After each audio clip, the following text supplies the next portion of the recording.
Täna teeme midagi väga head. Nimelt mango sorbetti või sorbet, kuidas keegi hääldada tahab.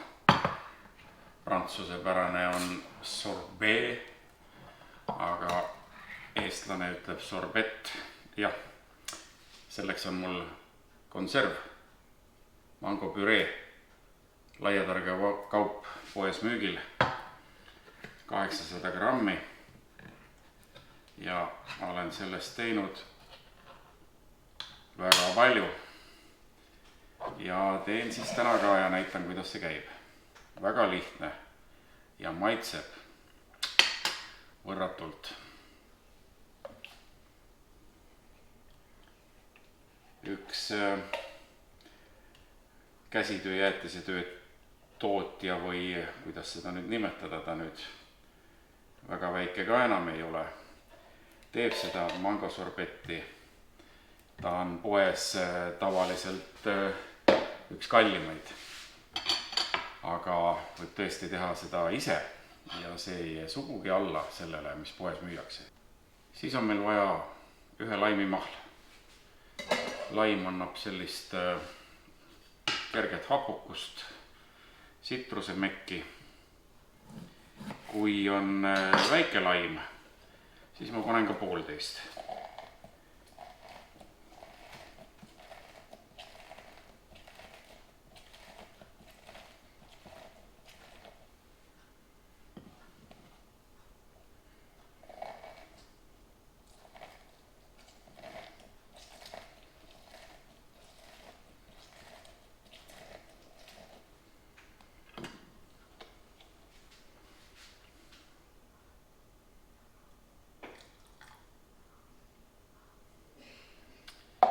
Olemas. Nüüd meil läheb ka munavalge, aga enne paneme sinna sisse limoncello likööri. Alkohol on vaja selleks, et jäätises, ta nüüd jäätis, sorbett, külmutatud magustoit, et ei tekiks jääkristalle. Et reeglina, nagu me teame, paneme viina sügavkülma, siis ta seal ei jäätu. Aga vesi jäätub. Seega paneme ühe supilusika või gramm rohkem limoncello likööri. Võib panna ka viina. Ja siin on mul üllatus teile, lapsed, viina pannaksegi jäätise sisse. Aga seda pannakse nii vähe, hästi vähe, et ei ole seda alkoholi seal rohkem kui keefiris. Nii, ja nüüd läheb meil vaja munavalge. Ühe munavalge.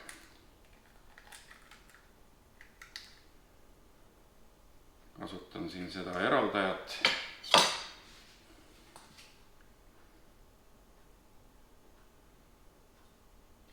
Nii, korras. Munakollane läheb ilmselt hommikul omleti sisse või kusagile, aga kui ma teen ka vahest koorejäätist või piimajäätist, siis sinna läheb ainult munakollane.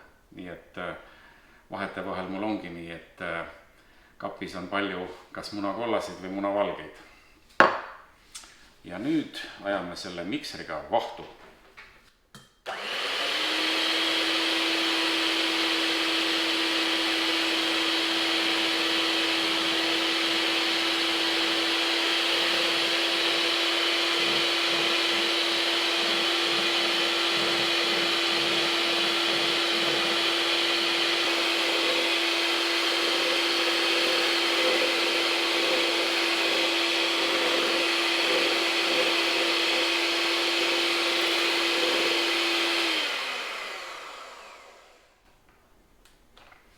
Selline parajalt tugev vaht. Ja see lööb ka siia sisse.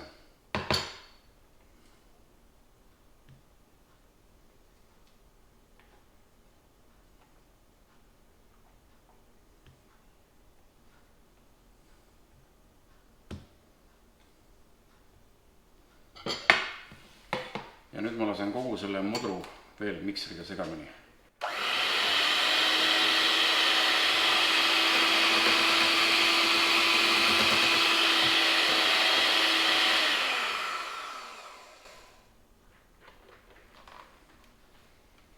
Valmis. Sisuliselt see ongi sorbett, jäätis, mida iganes. Ja mul on tubli abimees, jäätisemasin. Tõesti väärt riistapuu. Neid masinaid sarnaseid, samasuguse kujuga toodetakse eri nimede all. Et ma ei hakka siin reklaami tegema, kes näeb, loeb ise. Ja miks see masin hea on? Müüakse ju ka mingid sellised nõndanimetatud jäätisemasinad, mis tuleb panna, on sisuliselt kaus. Ja see kaus tuleb panna ööpäevaks sügavkülma, siis ta külmub ära ja pannakse see segu sinna sisse ja ajab ringi, ehk siis see külmutatud kaus tekitabki selle jäätise massi. Et nii tehti ka vanasti, kui ei olnud veel külmikuid. Jääga tehti külmutatud magustoitu või jäätist. Ja aga see masin on nii. See masin on hea sellepärast, et siin on külmutusagregaat sees. Ja siin ei olegi muud, on pre-cool ehk siis eelkülmutus. Ma vajutan selle sisse, ta näitab praegu mul siin 17 kraadi ja see kestab mingisugune 10 minutit ja siis annab signaali, et nüüd pane käima. Väga hea riistapuu, vahel kui ma teen rohkem jäätist, ma teen need segud valmis. Panen sügavkülma nii kaua, kui see ketrab, on see juba eelkülmunud. Valan siia masinasse, panen kohe nuppu start. Ja ei ole muud kui oota. Kui on valmis, siis käib signaal ja siit nupust veel timmin. On sorbett, võid timmida külmutatud jogurt, gelato, ice cream. Meil on sorbett. Nii, sorbeti viimane aste. Jah, aga nüüd küsite, et mul ei ole seda masinat, ma tahaks ka jäätist teha. Ei ole midagi lihtsamat, täpselt samamoodi saab teha. Eelprotseduur on kõik samamoodi. Segame uuesti, uue massi. Võtame uue purgi, kõik teeme uuesti.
Vahepeal hakkas masin tööle, eelsoojendus või eelkülmetus sai läbi, näitab -13 kraadi. Ja siin sai mul ka järgmine segu valmis. Ehk siis, mis toimub? Siin käib selline vispel ringi. Lihtsalt keerutab ja ümberringi külmutab seda vormi, kaussi, anumat. ja sellega ta lööb õhu sisse sinna jäätisesse, et jäätis oleks kohe. Selle jäätise nüüd, jäätise alge, sorbeti alge, me valame ühte karpi ja paneme sügavkülma. Kui me teda seal ei segaks, nii nagu see siin segab, siis ta külmub pika peale selliseks kõvaks tükiks, mitte nii õhuliseks. Ma olen ostnud üks ka käsitöö jäätise tootja, teebki jäätisi, pulgajäätisi, ma nime ei nimeta, aga ütleme nii, et see oli täielik pettumus. Need jäätised on segatud valmis, valatud vormi ja kogu lugu. Ei mingit õhku sees, sa närid nagu jääpurikat. Aga meie paneme selle nüüd külma, sügavkülma ja iga poole tunni tagant 3 korda ehk siis kokku 1,5 tunni jooksul võtame ta välja, teeme karbi lahti ja segame ta segamini, siis paneme uuesti külma. Aga senikaua teeb siin ise oma tööd.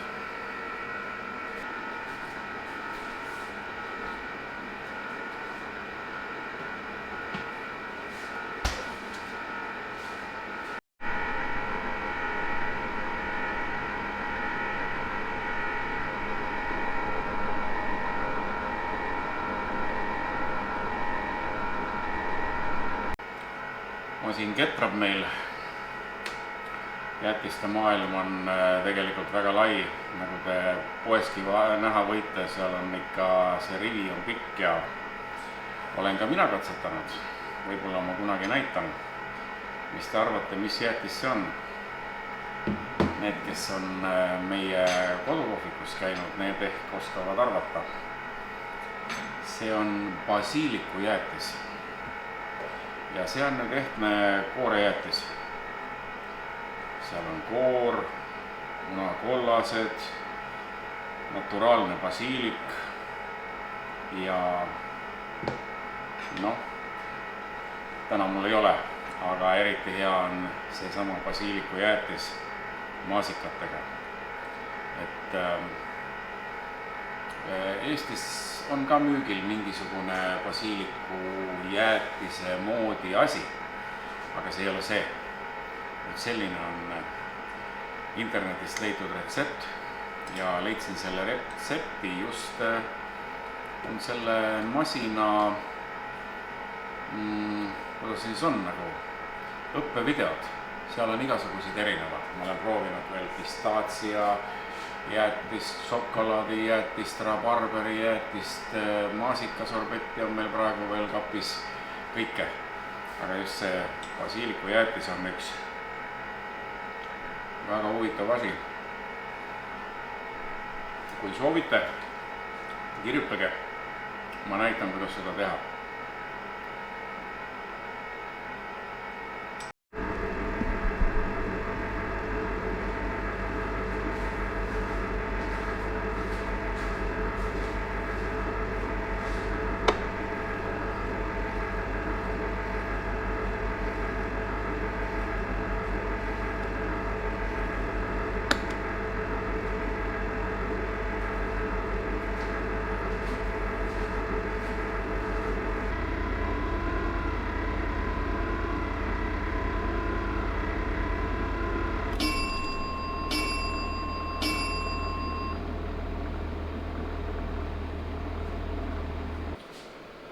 Kõlksud käisid, see tähendab, et jäätis, sorbett on valmis.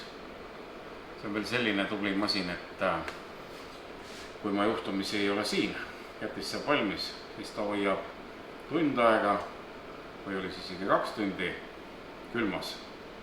Kuulete, aparaat töötab, ta hoiab lihtsalt külmas. Ja kogu see protsess võttis meil aega 50 minutit. See on siis jahutamine ja siis alles külmutamine ja võib öelda vahustamine, jäätise vahustamine, sest sisuliselt selle ajaga ta siin ajab õhku sisse sellele jäätisele. Nii, aga nüüd siukene tore kena asi. Selle paneme nüüd siia tavalisse Eskimo jäätise karpi.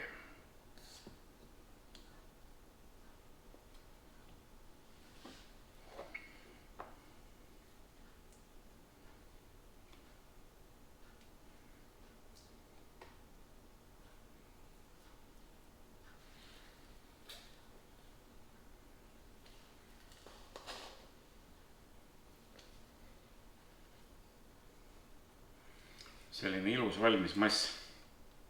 See ongi see jäätise masina edu, et ma vahepeal võtsin selle teise kapist välja ja segasin. No see oli veel päris vedel, nii et ma pean teda veel siin vähemalt 2-3 korda segama. Lasen tal jahtuda aga see on praktiliselt valmis. Miks praktiliselt? Sellepärast, et ta on ikkagi veel natukene pehme. Ega jäätisevabrikus on samamoodi. Pehme jäätis pannakse karpidesse ja siis läheb ta veel uuesti külmkappi. Vähemalt 2 tundi peaks olema sellisel korraliku sügavkülma temperatuuril.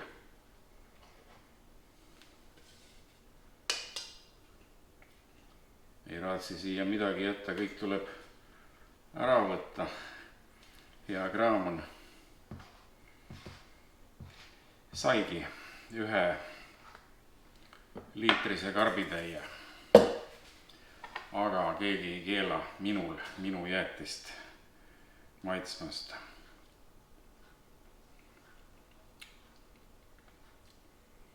Ja. Tehke järgi. Väga hea on ja nagu nägite, lihtne on teha.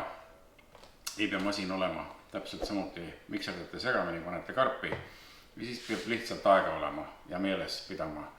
Poole tunni tagant võtad ja segad ja jälle võib-olla 2 tundi, võib-olla 3 tundi. Aga masinaga on see elu palju lihtsam. Aga nüüd ma panen selle kappi ja on mõneks ajaks hooleta.